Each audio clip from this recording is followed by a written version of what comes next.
আমরা বিশ্বাস করি পাগলা কুকুর যদি কামড় দেয় লাঠি দিয়ে বাড়ি দিতে হয়। এই আওয়ামী লীগ এখন ওই পাগলা কুকুর, বাড়ি ঘর নাই। বিএনপির জাতীয় নির্বাহী কমিটির সদস্য হুম্মাম কাদের চৌধুরী হই আর হাসে খবর আছে আওয়ামী লীগ গোপনে মিছিল করিব, মাঠ দখল করিব। আর অপেক্ষা করি আছি ইয়েন সাহেবের লাই আওয়ামী লীগের হন নেতা হন রাস্তাতে বাইর হয়। আমাদের কাছে বারবার তথ্য জানানো হচ্ছে যে আওয়ামী লীগ গোপনে মিছিল করবে, মাঠ দখল করবে। আমরা অপেক্ষায় আছি দেখার জন্য আওয়ামী লীগের কোন নেতা কোন রাস্তা দিয়ে বের হয় আর কোন গলিতে গিয়ে লুকায়। অনেক অত্যাচার সহ্য করেছি, আর আমরা মারামারিতে বিশ্বাস করি না। যে কুকুর যদি কামড় দেয় কুকুরকে উল্টা কামড় দিতে হয় না। আমরা বিশ্বাস করি পাগলা কুকুর যদি কামড় দেয় লাঠি দিয়ে বাড়ি দিতে হয়।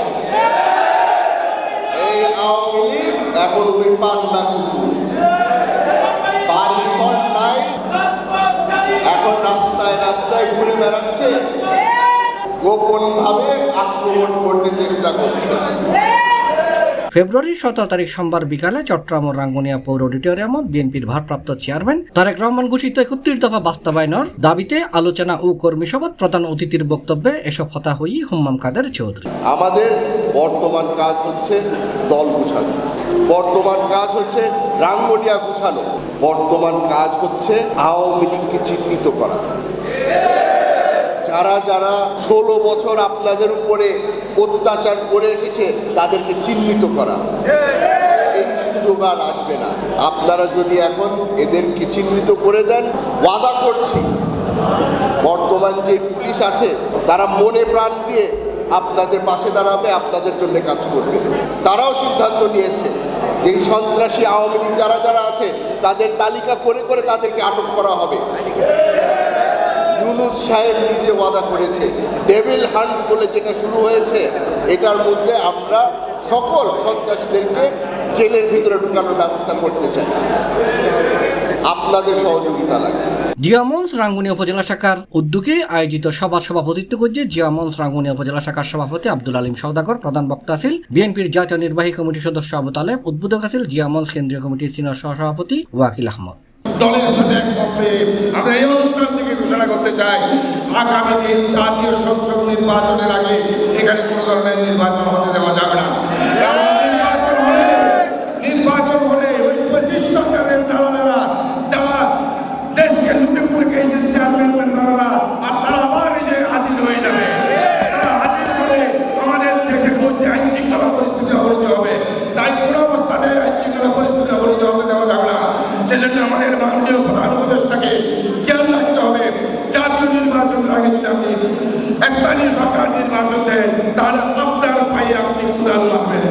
এই রাঙ্গুনিয়া এলাকার কয়েকটি দোকানপাটে ঘুরে দেখেছি, এই এলাকার হৃদয়ের স্পন্দন, মাটি এবং মানুষের নেতা, মানুষের ভালোবাসার নেতা হচ্ছেন শহীদ সালাউদ্দিন কাদের চৌধুরী। জিয়া মঞ্চ উপজেলা শাখার সাধারণ সম্পাদক আব্দুল সালাম সবুজের সঞ্চালনায় বিশেষ অতিথির বক্তব্য রেখে জেলা বিএনপি নেতা অধ্যাপক মোহাম্মদ মহসিন, উপজেলা বিএনপির যুগ্ম আহ্বায়ক অ্যাডভোকেট কামাল হোসেন চৌধুরী, ইলিয়াস সিকদার, জেলা বিএনপি নেতা সৈয়দ ফজলুল করিম মিনা, সাবেক পৌর মেয়র নুরুল আমিন তালুকদার, সাবেক ইউপি চেয়ারম্যান জাহাঙ্গীর আলম চৌধুরী, মোহাম্মদ হোসেন, পৌর বিএনপি নেতা খুরশেদ আলম, মোহাম্মদ মুসিউদ্দৌলা, ইখতিয়ার হোসেন, চট্টগ্রাম উত্তর জেলা ছাত্রদল সিনিয়র সহসভাপতি বিপি আনসারউদ্দিন, জেলা যুবদল নেতা শাহেদ কামাল সহ আরো অনেকেই। এসব হুম্মাম কাদের আরো হই। আপনারা সকলেই জানেন রাঙ্গুনিয়ার মাটিতে অবৈধ ব্যবসা দুটা আছে, একটা হচ্ছে মাদক, দ্বিতীয় হচ্ছে বালি। এই বালির ব্যবসাতে এখনো আওয়ামী লীগ জড়িত। এই ব্যবসা বন্ধ করতে হবে এবং যারা যারা জড়িত আছে তাদের বিচারের আওতায় আনতে হবে। আমাদেরও ধৈর্য শেষের দিকে চলে এসেছে। 6 মাস ছাড় দিয়েছি, এখন আর ছাড় নাই। আপনাদের কাছে আমার খালি একটাই অনুরোধ থাকবে, রাঙ্গুনিয়া থেকে এই সন্ত্রাসীদেরকে যদি আপনারা তাড়িয়ে দিতে চান আপনাদের সকলের একসাথে ঐক্যবদ্ধ থাকতে হবে। হুম্মাম কাদের হই রাঙ্গুনিয়ার মানুষ সালাউদ্দিন কাদের ও তার পরিবারের হত ভালোবাসে এনায় বহুতবার প্রমাণ পায়। আমার মা আমাকে খালি একটা জিনিস বারবার করে বলেছে, যখন তোমার বাবা সবচেয়ে কঠিন সময় দিয়ে যাচ্ছিল, তার ভরসা ছিল রাঙ্গুনিয়ার মানুষ। বেগম জিয়া যদি যেত অনেক আগেই দেশ ছেড়ে চলে যেতে পারত, ওনার চিকিৎসার জন্য উনি আগেই চলে যেতে পারত, আপনাদেরকে ছেড়ে উনি যায়নি। যতক্ষণ পর্যন্ত বাংলাদেশ থেকে আওয়ামী লীগকে তাড়ানো হয়নি, বেগম জিয়া আপনাদের পাশে ছিল। এখন আপনাদের দায়িত্ব হাত তুলে তার জন্য দোয়া করা। C+ TV, Chittagong.